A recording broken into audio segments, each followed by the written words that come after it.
เครื่องมัดคอง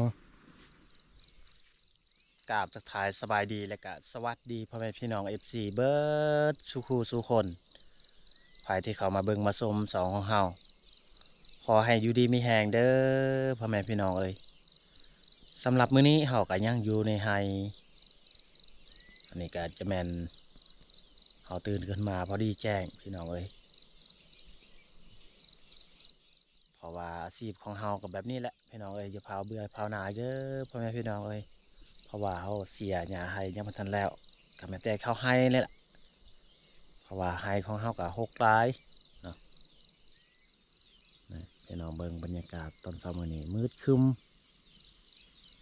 บ่เห็นภูเห็นผาเลยมืดตึบเมฆหมอกอุ้มภูน้องบ่พากับน้องตุ๊กตาก็ยังอยู่กระท่อมพุ่นแหละอยู่กระตูบ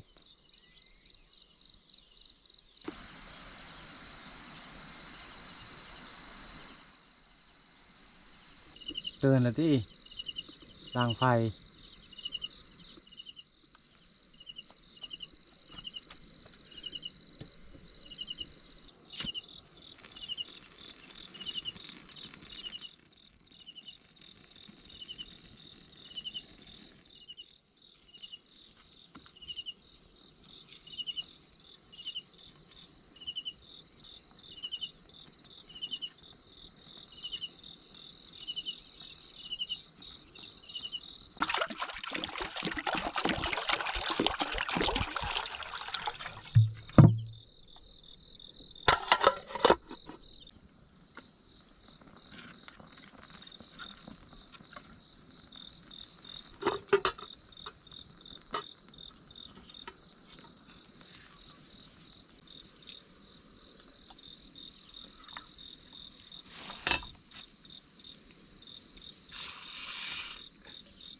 ช่วงนี้ก็พอดีเฮามาจากไป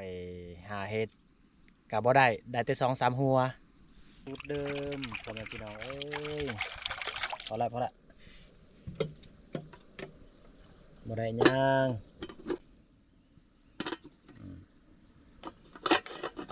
แกงหมาบเดือดเรียบร้อยใส่น้ำพริกใส่หัวเชียงไข่ก่อนข่าไปน้ำผักน้ำลังซินนกใส่ผักลงก่อน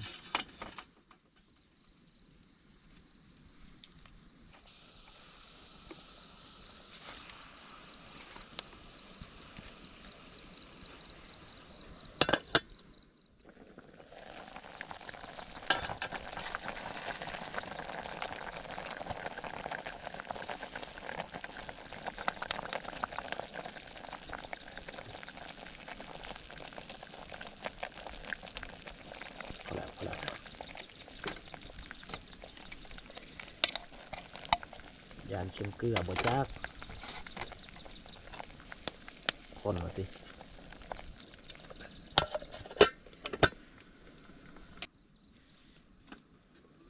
สุกเรียบร้อยอาหารเทใส่ถ้วยเลยของกินเนี่ย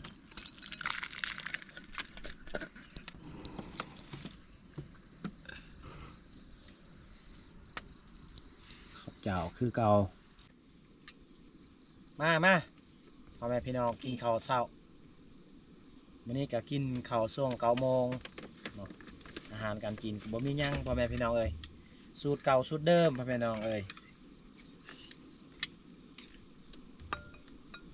บ่แม่นว่าบ่อยากกินแนวแซ่บแนวนัวซ้ำนี่แหละอาชีพของเฮาคันแบบนี้ตลอดนี่น้องบ่พาอยู่ไว้อยู่บ่นำเฮา บ่ไหวดอก ฮะ บ่ไหวดอก เสร็จแล้วเมียแบบเมียก็ตอบอยู่บ่ไหวกันอยู่กินแบบนี้บ่ไหวสิเฮ็ดแนวใดเฮามันมีสำนีเสียว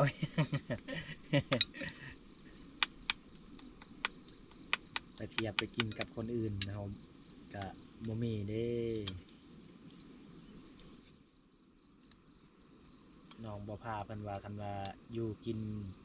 ใช้ชีวิตแบบนี้ตลอดเนี่ยตัวเองก็สู้บ่ไหว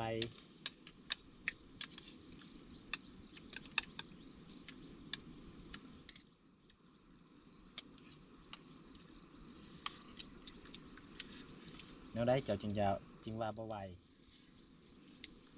มันอยู่บ่คักอยู่บ่ม่วนบ่ อืม กินบ่แซ่บ กิน เนาะ บ่แซ่บ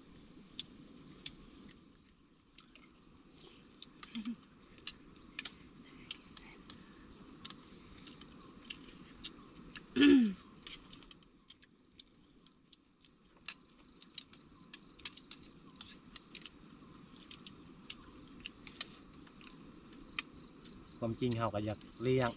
แนวแซ่บแนวนัวให้ลูกให้เมียกิน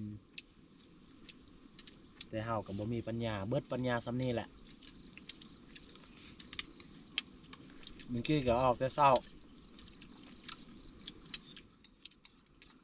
จนทรงเสื้อเฮาเปียกว่าไปหาเฮ็ดไปหาของกินก็บ่ได้อิหยังพอดีมากินอาหารเพิ่นหานี่แหละไปหามีแต่ยอดฟักทองแล้วก็ดอกฟักทอง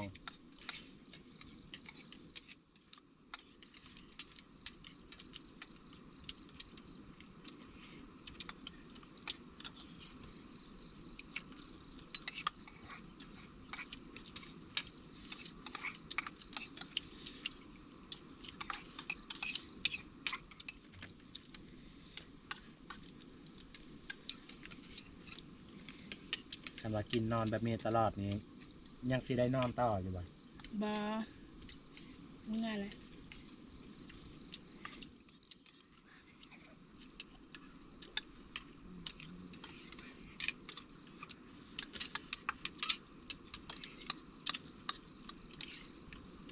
เมียพาอยากเมื่อบ้าน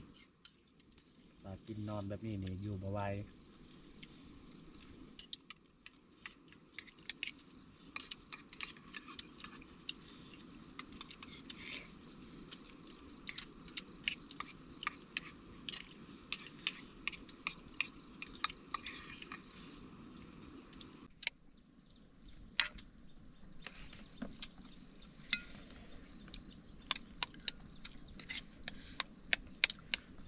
เอาซ้ำนี่ก็แซ่บ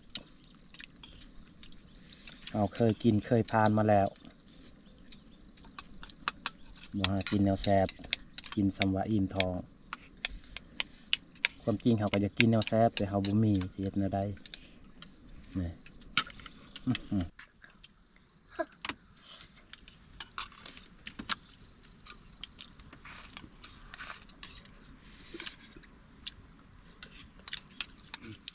ตอนเช้ามื้อนี้จนฮอด9 โมงเมฆหมอกยังอุ้มพูจนแล้วเขากินข้าวตอนเช้ามื้อนี้ทาอันแดดออกจะค่อยไป คายหญ้าหรือว่าเสียหญ้ามื้อนี้ก็มื้อเฮากลับบ้านมื้อสุดท้ายนอนอยู่เคียงไห้มื้อหน้าก็สิได้ไปใหม่อีกเพราะว่ายังบ่ทันแล้ว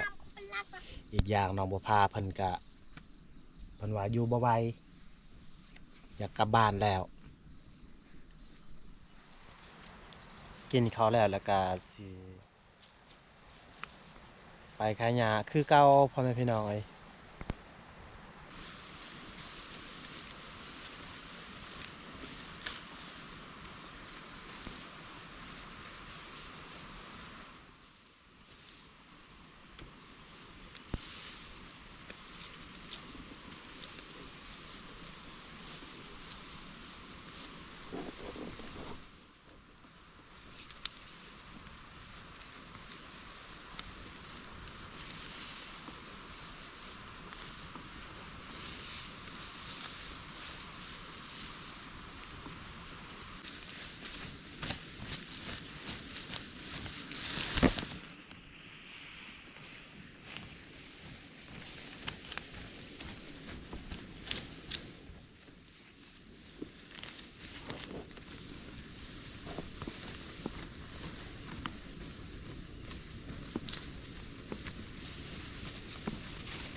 หลังหาเสียหญ้าก็ฝนตกมาอีกแล้วฝนตกช่วง 12 โมง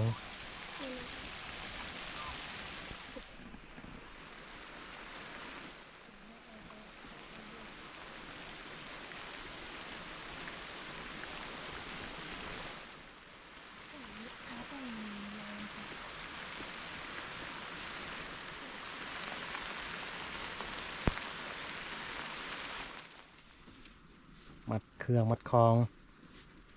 เกี่ยมกับมือ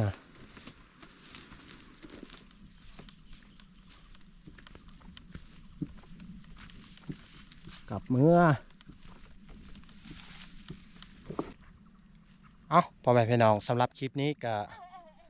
สิจบลงอยู่นี่เลยเนาะจะได้ก็ขอบอกขอบใจพ่อแม่พี่น้องผู้คอยติดตามรับชมและก็คอยให้กำลังใจให้เบาเปื้อตลอดจังไดก็ขอให้พ่อแม่พี่น้องทุกคนจงอยู่ดีมีแห้งจงมีสุขภาพแข็งแรงเนาะเฮ็ดหยังก็ขอให้เจริญก้าวหน้าปรารถนาสิ่งใดก็ขอให้สมหวังทุกประการอย่าเจ็บอย่าจนพี่น้องเอ้ยให้ร่ำให้รวยขอขอบใจ